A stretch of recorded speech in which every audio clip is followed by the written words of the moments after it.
In this section, we are going to talk about chiral compounds and their optical activity.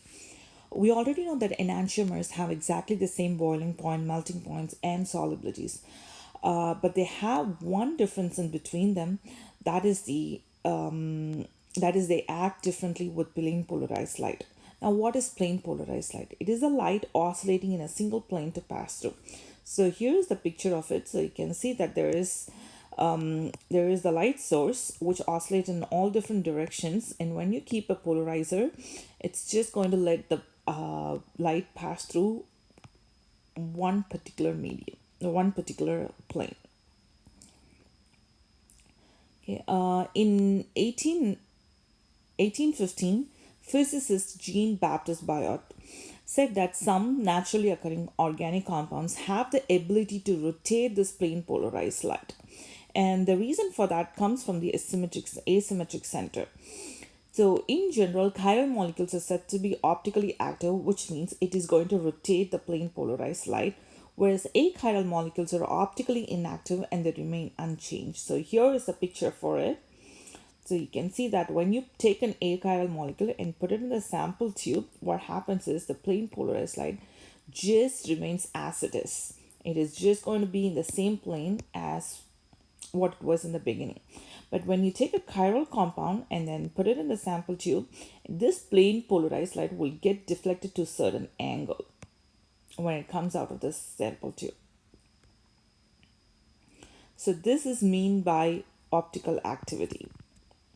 So it's only the chiral compounds that will rotate the plane polarized light, whereas the achiral compounds, they just remain as it is. Okay, so again, when you take a chiral compound, it can rotate the plane polarized light in the clockwise direction or in the anti-clockwise direction. If it rotates in the clockwise direction, then it's going to be called as dextrorotatory, and you will assign the configuration and you will assign a plus sign. If it's going to rotate anti-clockwise direction, then you call it as levorotatory and you assign a minus sign. Okay, the plus and the minus sign, or the dextro and the levorotatory, should not be confused with R and S configuration. You can determine R and S configuration on the paper. Like just by looking at the molecule, you will be able to assign the configuration. But for finding out whether it's plus or minus, you have to actually do the experiment to determine whether it's plus or minus. And similarly, R isomers can be plus isomers or minus isomers. And S isomers can be plus and minus. So here you see that lactic acid, which has the S configuration, but it is plus. And it can also have the corresponding salt, sodium salt, can also exist in minus. Can also rotate the plane polarized light in the opposite direction and still have the same configuration. Specific rotation. Specific rotation is a fundamental property of chiral substances that is expressed as the angle to which the material causes polarized light to rotate at a particular temperature, wavelength, and concentration. So as you can see from the formula, this is specific rotation, and which is characteristic of the particular compound, while this is the observed rotation. Okay, and the amount of rotation that is caused by an optically active compound is going to vary with the wavelength of the light used. Normally, we use sodium D light, which has a wavelength of about 589 nanometers. And while T is the temperature, lambda the wavelength of the light used, C is going to be the concentration of the sample, and L is the length of the sample tube. So here is the sample tube, and this is going to be the length of the sample tube. Let's use. Remember, specific rotation is characteristic of a compound. If you take a pure compound, it is going to have a particular value for the specific rotation. Okay, so if one enantiomer has a specific rotation of plus x degree, the other enantiomer is going to have minus x degree. So as you can see from the example here, R2-methyl-1-butanol has a specific rotation of plus 5.75 degrees, whereas The corresponding S isomer, which is the enantiomer, has a specific rotation of minus 5.75 to the exact numerical value, but the signs are different. Okay, now let's go on to the concept of racemic mixture. What is racemic mixture? Equal amounts of the two enantiomers are called as racemic mixture, or simply a racemate. And it is going to have the plus isomer and the minus isomer, and they are said to be optically inactive. So what you can imagine is if you say that you have 30 grams of the sample, and that 30 gram has 15 grams of plus isomer and 15 grams of minus isomer. Enantiomeric excess. Whether a compound consists of a single enantiomer, a racemic mixture, or a mixture of enantiomers in unequal amounts can be determined by its observed specific rotation, which is the specific rotation of the sample. So we are going to do a simple problem with S plus 2-bromobutane, which has a specific rotation of 23.1. Now, what do you think would be the specific rotation of R minus 2-bromobutane? Yes, obviously it's going to be minus 23.1. So remember, the enantiomer, the corresponding enantiomer, will rotate the plane polarized light in the opposite direction and definitely has an opposite sign. But the value should be exactly the same. Okay, now enantiomeric excess, also called as the optical purity, can be determined using this formula. So observed rotation divided by specific rotation times 100, so which would give you the percentage of the enantiomeric excess. Now let's say if the sample's observed rotation, which is considered to be the mixture of certain mixture of the enantiomer, is plus 9.2, what is the total percentage of the racemic mixture and the rest of the enantiomer? Okay, so now let's find out using the formula E equals observed rotation divided by specific rotation times 100. Now our observed rotation is 9.2 and the specific rotation is 23.1. When you divide these two numbers, you will get like 40%. Okay, so which means 40% of the sample has excess of the S enantiomer. Okay, and if you say there is 100% of the sample and this 40% is the excess of that sample, the 60% would be the racemic mixture. When you say racemic mixture, it's going to have equal amount of the R isomer and S isomer. So out of that 60%, 30% would be R and 30% would be S. So now what is the total amount of the total percentage of the S isomer? So it would be 30% plus the 40% which is present in excess, totally equivalent to 70%.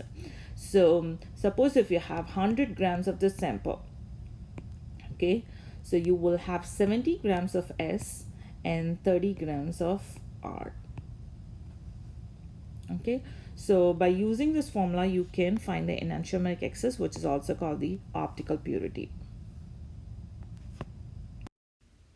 Compounds with more than one asymmetric center is going to have more than two isomers. Say for example, if you have n equals 5, then the total number of isomers, stereoisomers that it can have is 2 to the power of 5, which is going to be equivalent to 2 times 2 times 2. That's going to be equivalent to 32. Stereoisomers are possible for this compound. Okay, so now we are going to learn how to write the stereoisomers. Okay, so say for example, we have this compound right here which has two asymmetric centers, and therefore we know that it's going to have 2 to the power of 2, which is going to be equivalent to 4 stereoisomers. Now how do we write those 4 stereoisomers? The next section is going to explain that. Okay, so we're going to draw all the stereoisomers of this compound. So in order to draw that, first we are going to draw the bonds that are on the plane of the paper. Okay, so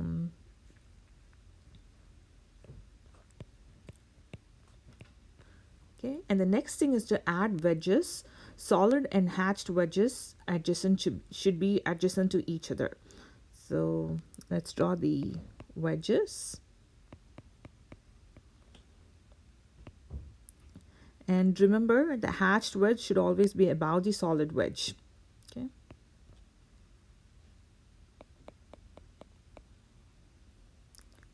So here is our skeleton.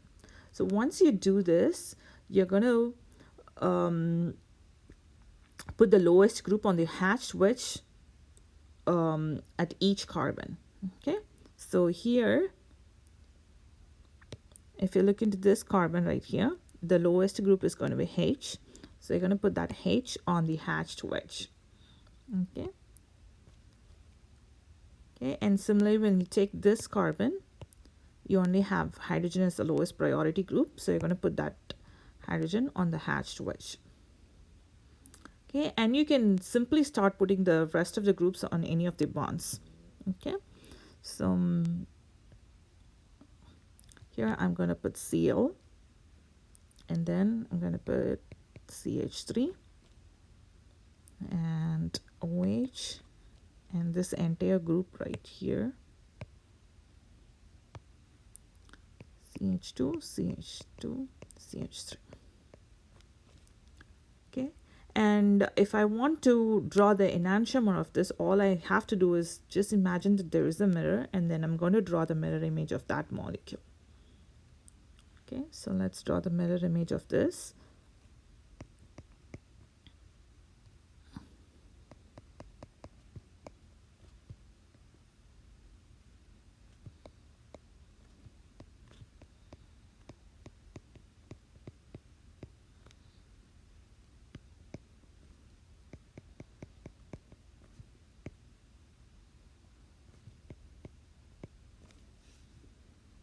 Okay, so here are two stereoisomers and both are enantiomers.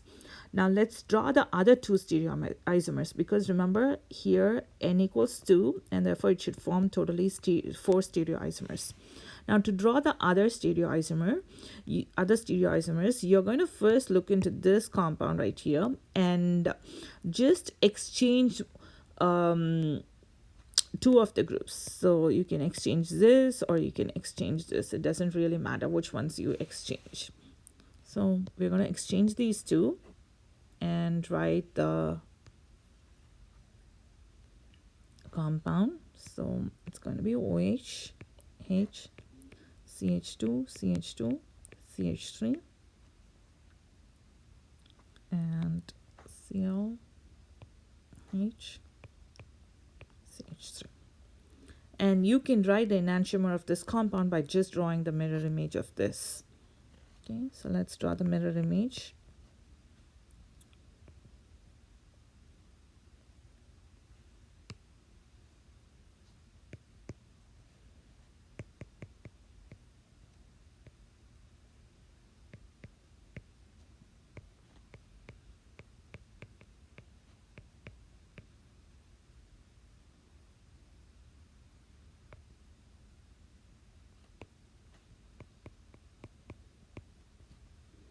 Okay, so here is the mirror image. Now let's see how we can relate these stereoisomers. So I'm going to give them some names. So here we have A, B, C, D. A and B are mirror images and therefore they are enantiomers. So A and B enantiomers. Next, when you see C and D, they are also enantiomers. What about the relationship between A and D? They are not mirror images, but they are just stereoisomers, and they are called as diastereomers.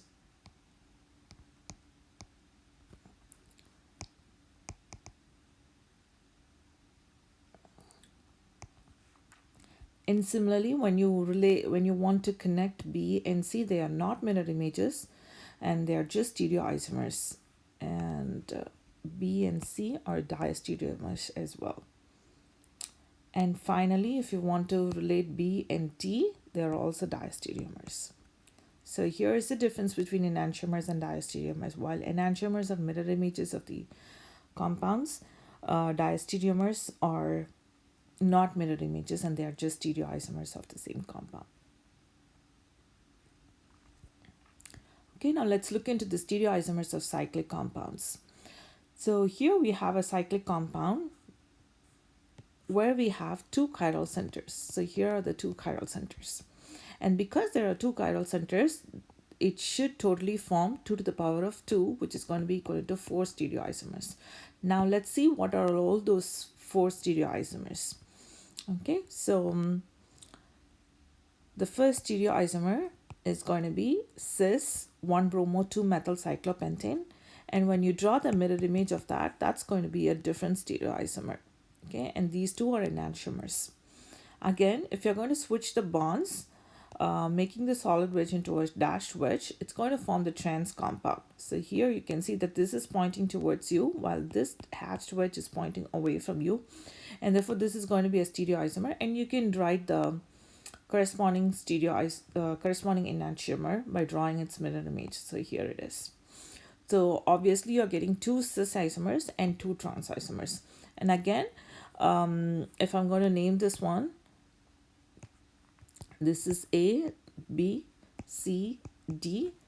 The relationship between A and B would be enantiomer, and similarly between C and D would be enantiomers again. And we also have three sets of diastereomers. So we have A and C, which are diastereomers, B and D, which are diastereomers, and A and D, which are diastereomers. One more example.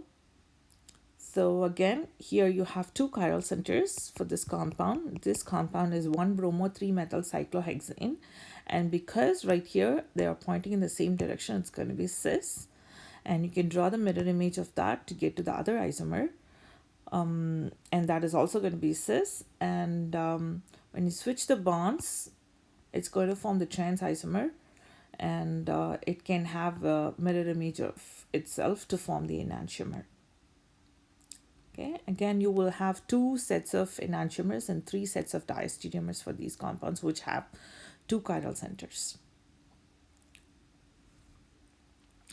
Okay, now let's have a look at this compound. This compound actually doesn't have any chiral center. Now, why it doesn't have chiral center?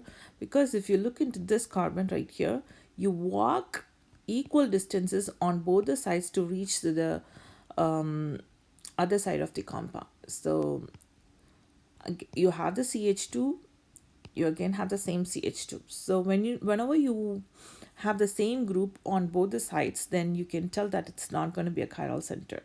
Therefore, there is not going to be this compound is going to be a chiral molecule, and hence it has only two stereoisomers, the cis and the trans.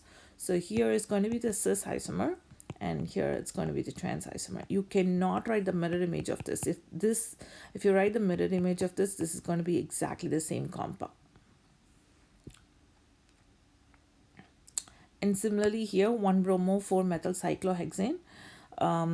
You walk exactly the same distance going from this carbon to this carbon on both the directions. Like whether you walk in this direction or walk in this direction, it's going to be the same exact group that you needed to pass through. So therefore, this compound is not going to exist in its mirror image, or its mirror image is not going to be a different compound. It's going to be an identical compound. And similarly for this compound, this is a trans compound, trans 1-bromo 4-methyl cyclohexane. If you draw the mirror image of this, that's going to be exactly the same compound as this. Okay, and this compound again does not have any achiral center, because of which it's not going to be having any extra stereoisomers. So this itself, this is going to be a cis compound. The one on the left is going to be a cis compound, and the one on the right is going to be a trans compound.